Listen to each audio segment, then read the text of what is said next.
back in last year might not be that as relevant anymore. Mm. So right now, all the craze, these quote unquote agents that control a Twitter page and they post things based on data they've been trained on, and you have these platforms where you can create these agents, and one of them, AI16Z slash Eliza, is one of the most I think downloaded or forked um, repository on GitHub.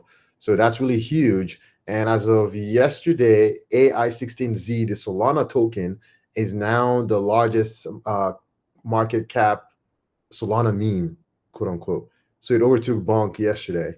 So that's very telling. The only other coin that had done that was With, and I believe PopCat very briefly.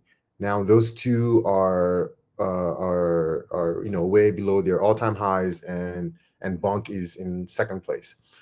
Now, based on our previous conversations, I'm still heavy on Bonk, still kind of held for the most part, divested a little bit, but for the most part, still heavy on Bonk.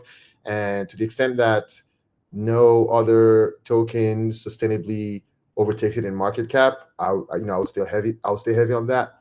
However, I think the AI16Z narrative might have some legs. I don't trust that it would stay consistently higher than Bonk, and the reason why is because it's just so easy to create new AI agents. And Mhm. also, I feel like there's also an upside where the Bonk team waits for all these AI platforms to develop, and then they create, some AI agent that's based off of, Bonk's proliferation across the Solana ecosystem and the goodwill it has.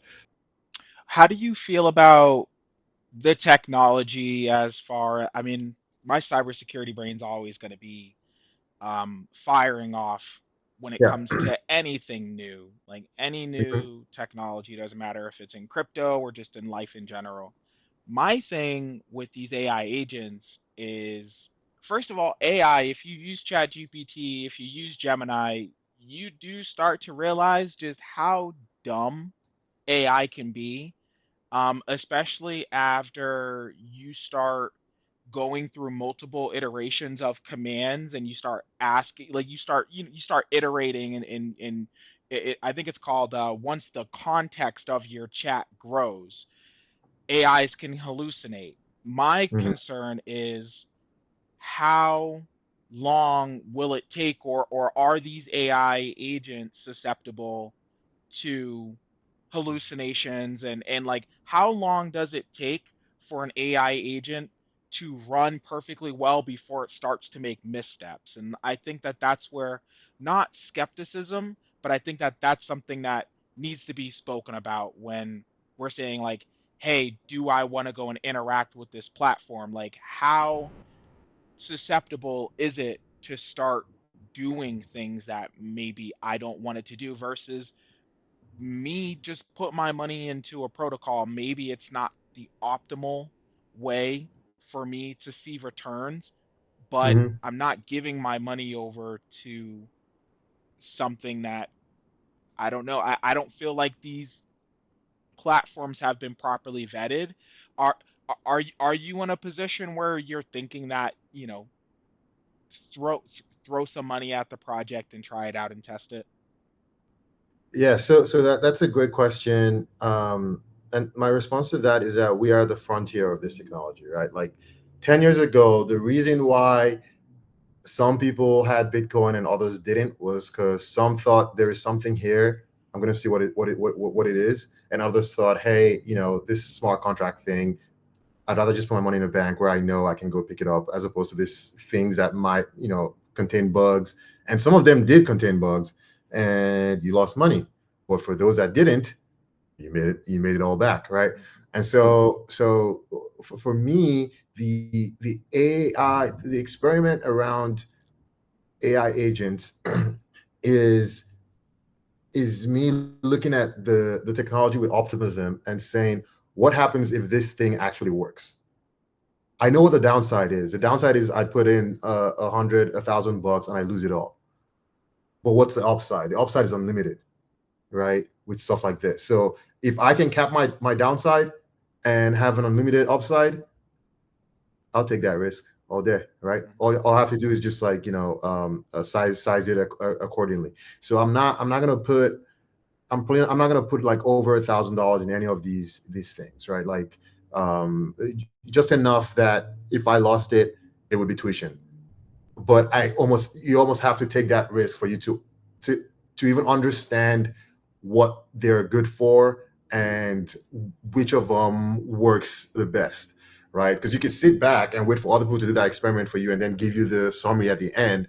By that point, you might have lost some of the returns there. And the way I see it, it's like the idea conceptually makes so much sense to me that I feel like even if they do hallucinate, it wouldn't be that difficult to create, what do you call it? What are those things on when you're bowling? Uh, Guardrails. guardrails, Mhm. yes, like that prevent it from going too haywire if that's the case, right? Mhm. So like for example with DeFi, there's always a problem. There's always the risk that your smart contracts contain a bug. Like there's always that risk. Like Always. that risk never goes away, right? But there are things you could do, like capping the amount that flows out in a day or in an hour, or setting liquidation thresholds and loan to value ratios and the weight of certain collateral or isolated markets. There are things you can always do to mitigate the downside of any potential risk. And so, to the extent that those risks exist, I feel like they could be mitigated. But where I focus more on is how good can this thing get if it actually works 80% of what we think of how we think it could work. Mhm. Yeah, even if there is a fraction of a percent. Like first of all, is there product market fit? Is Hmm. there product market fit for a AI tool that will help you make the best decisions and potentially maximize your gains? If not, just keep you at par with the rest of the market's performance so that you're not being left behind. Right. Um, and then you have the potential for airdrops, obviously. I was gonna Um, say that. I was gonna say that. That's also another big upside potential there when you play around with these things super early. yeah, and I think to your point, what um what does excite me about these AI platforms is actually having another product to speculate on in Hmm. crypto. At the beginning, it was, just a decentralized exchange, right? You would invest in that token because you were hoping that that token would perform based on the performance of the exchange. If that exchange has the most volume, then people will speculate that that will continue and they're going to invest in the performance of that platform by exposing themselves to that token. A big thing right now is the meme coin craze. I know that a lot of people have criticized the meme coin trading as just vaporware. There's no intrinsic value, right? There's no intrinsic value to meme coins, which I ultimately don't believe. I believe that there is value in absolutely anything that you agree to pay somebody for, like Pokemon cards, anything has value, right? So, I believe that this is great because AI, there is value in AI. There is value in just AI as a technology of our tomorrow. So if we have AI on chain, and people can speculate on the value of these AI projects, I think that that brings another layer of validity to our industry to say it isn't just decentralized exchanges that you can speculate on. It isn't just the value of this team or this index of tokens, or even like an L1 or an L2. Now you can speculate on this new innovative technology. And right, and we also have real estate and all of these other, so it's just another valid case for using on chain to manage transactions and to manage investment. It's just another avenue. It's another way for us to say, yeah, instead of doing this in TradFi, do it in DeFi because of all the things that we can go down the list of, DeFi being better for than traditional markets.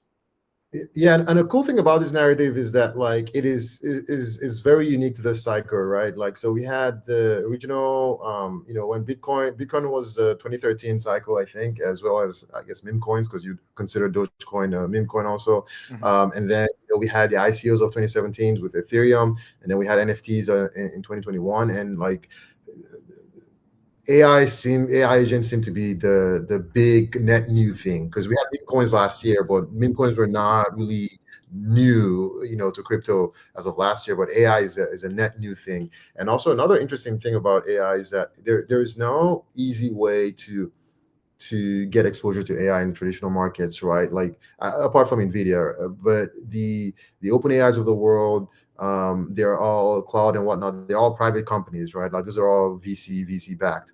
And I was just talking to a guy who's actually pretty heavy on AI and crypto, Hmm. and the insight he had given me was, you don't want, if AI really becomes a thing or the thing, which it seems like it's going to be, you don't want that in the hands of just a few companies, right? Like we have the technology now to decentralize all of that. I don't know, compute or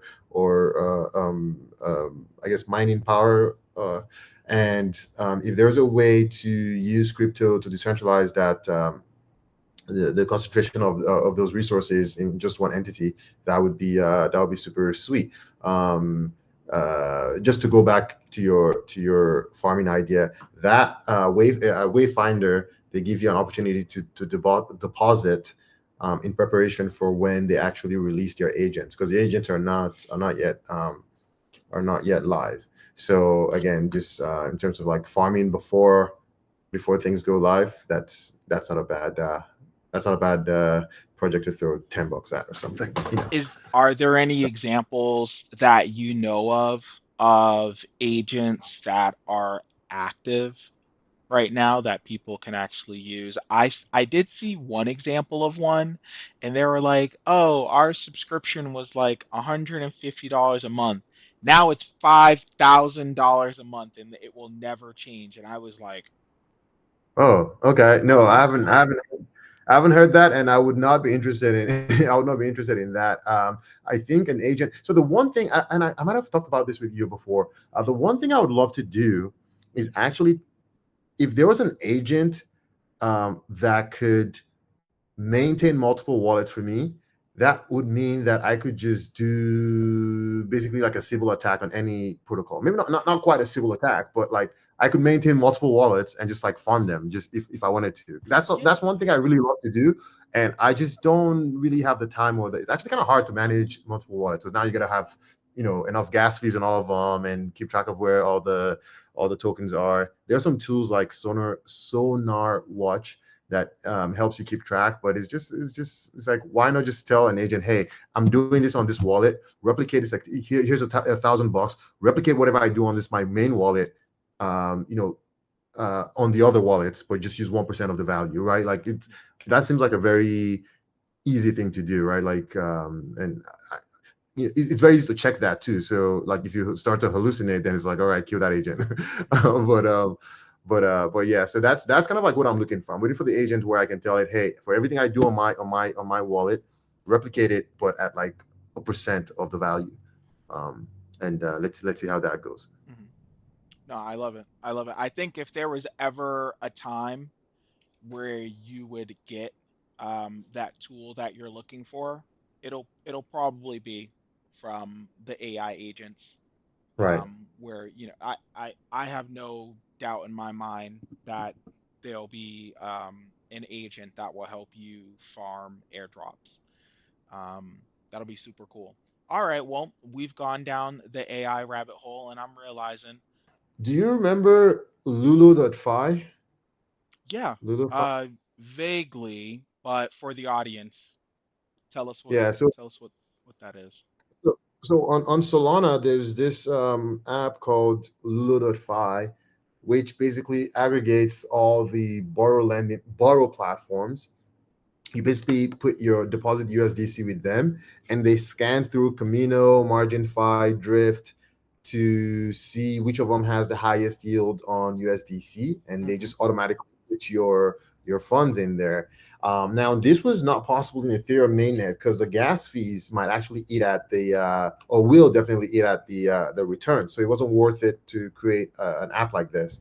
But now with Arbitrum, Optimism, Base, we now have a what looks to me like an analog to this Lulu.fi on Ethereum L2. So basically, what it sounds to me like, and I just found out about this yesterday, so I haven't really done that much digging into this. Is this is basically doing the same thing on the Ethereum L2 platform? You put in USDC, and it just scans all the lending and borrowing um, protocol. So it has Morpho, Aave, Fluid, and Euler, and it gives you the one, it puts you in the one with the highest yield. And some of these have like very crazy strategies underneath them, and so that's super cool. Right now, 22%. That's uh, that's pretty good. I think I'm already deposited. No, not on Morpho. 665. All right. So this the reason why this was super interesting to me is because last cycle I thought this was a great idea, which is basically leverage lending into a liquidity pool, right? So you have a Sol USD liquidity pool, and then you borrow USDC against your Sol USDC liquidity and add to that liquidity. And I thought that was a very cool way to be leveraged long a token, um, while also getting yield from the trading volumes. Um, and where I saw that being implemented for the first time was in Mars protocol in Luna. So the Delphi protocol, Delphi Ventures team. I'm not sure how familiar you are with them. They Delphi, had yeah, created. they're yeah. No, I'm pretty familiar with Delphi. Okay, cool. Yeah, they had created this thing on Mars protocol on Luna, and I was like super excited about this project. And unfortunately, everything crashed. But this idea was super cool to me, and these guys just started. I don't know. They came live pretty recently. I just found out about them. I think early this week, Mhm. and I thought this was cool. There used to be another protocol last cycle. I think it was called Tulip protocol that did something similar, but I don't know why they're no longer running. The cool thing about this is the lending. Like the lending yields are so high, and every new increase in capacity gets eaten up. Like you can see, like the supply limit, it's like it gets eaten up. This thing was at like maybe a million as of yesterday. So every time they increase it, it just goes up. And you can see that there's so much demand for it because the supply APY on Sol is 35.56%. Look at the supply APY on USDT 16, on USDC 25, right? And these things are all maxed out, right? So this is a product that people are super interested in. And I find it super interesting. And if I had the opportunity to code up something that can like get me in, and so I'm earning that 35% on Sol, that would be pretty cool because inflation on Sol is about 7%. So your if inflation adjusted yield or your real yield is a little bit over 25%. Not bad. Are they making the strategies themselves to get this yield? Like why this is such a great place to deposit your funds?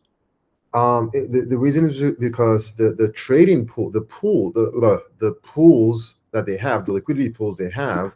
So say Sol USDC, that thing is probably doing like I don't know 100% APR or whatever, ignoring impermanent loss, Mhm. right? So if I can do 100% APR on just Sol USDC, and now instead of me providing both Sol and USDC, I'm borrowing USDC, right? So let's say I had $100. Instead of me doing $50 worth of Sol and $50 worth of USDC, I'm going to do $100 worth of Sol and borrow $100 worth of USDC. Now I'm earning double of what I should on the liquidity if I just used my own funds, Mhm. right? So now I'm getting, instead of 100%, I'm getting 200%. So I'm willing to pay up to 30% to borrow that money, right? Because like I'm making so much more.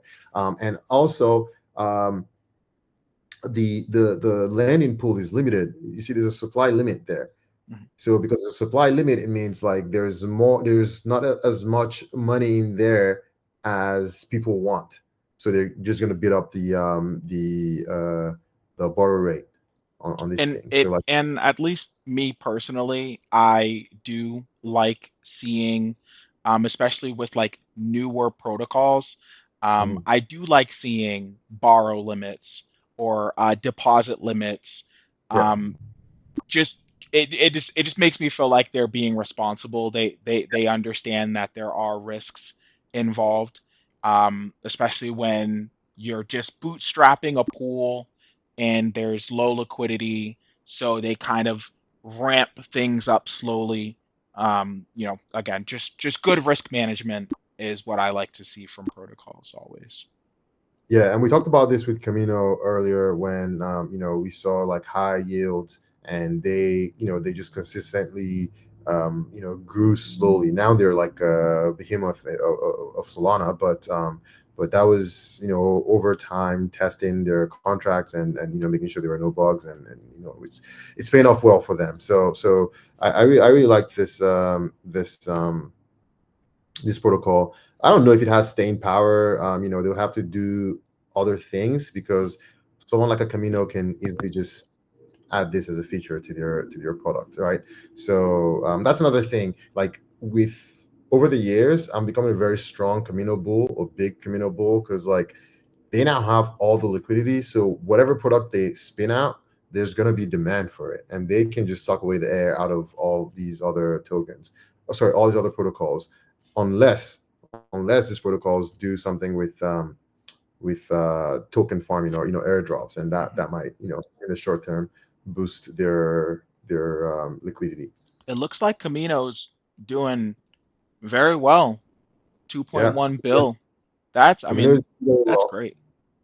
And it sucks because Margin Fi, which was, I mean, like Margin Fi has been I've been farming that thing for years, for months now.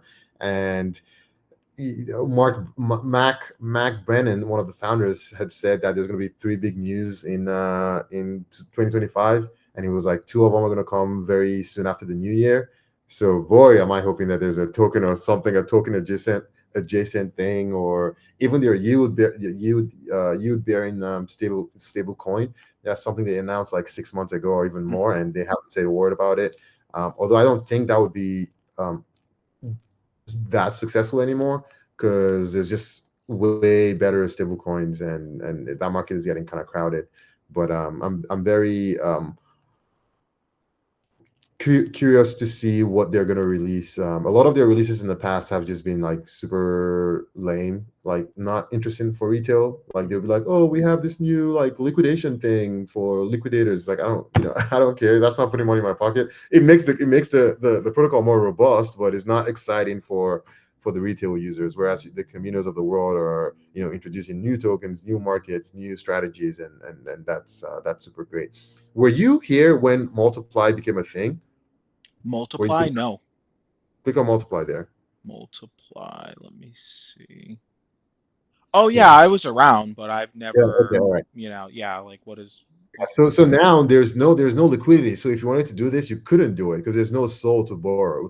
I was talking to the founder on Twitter last week, and he was saying, yeah, like finding vanilla Sol is so hard because there's just so much gains to be made in liquid staking tokens that why would I deposit my soul in any of these things, right? So if I had soul and I converted it to Jupe Soul and I 5x leverage that thing, I'm getting 22%,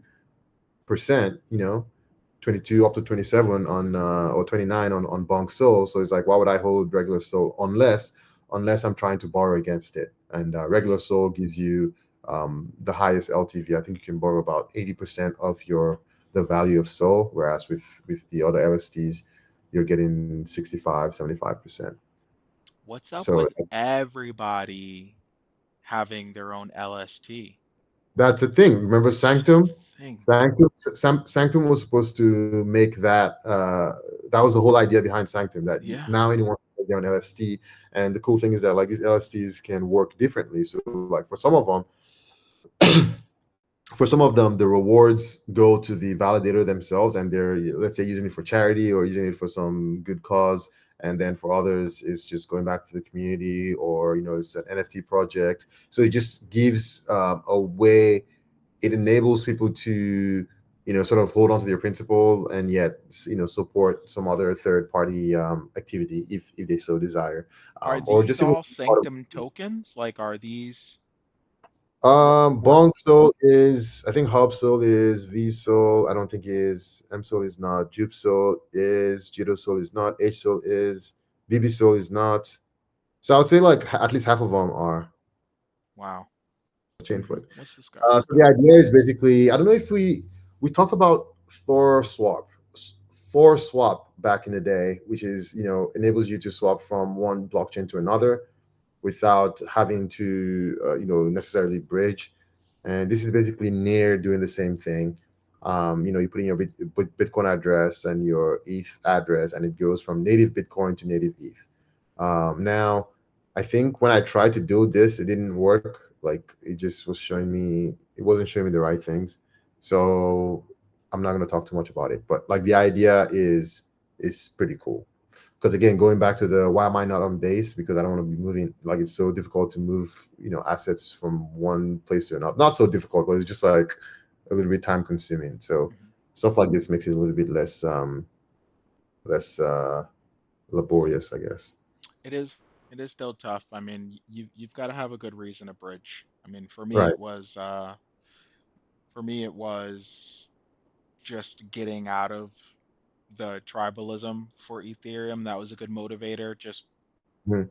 Just not wanting to deal with all the drama of Ethereum and just trying to find new opportunities. But it is, it's not horrible for me to go back and forth between Phantom wallet and Rabby wallet. Um, but that's because I genuinely want to. But I mean, I know that you're making a lot more plays than me and such. So yeah, it is being on multiple chains is not easy. It's Right. yeah. It is like that's its own strategy. So you just gotta be built for it.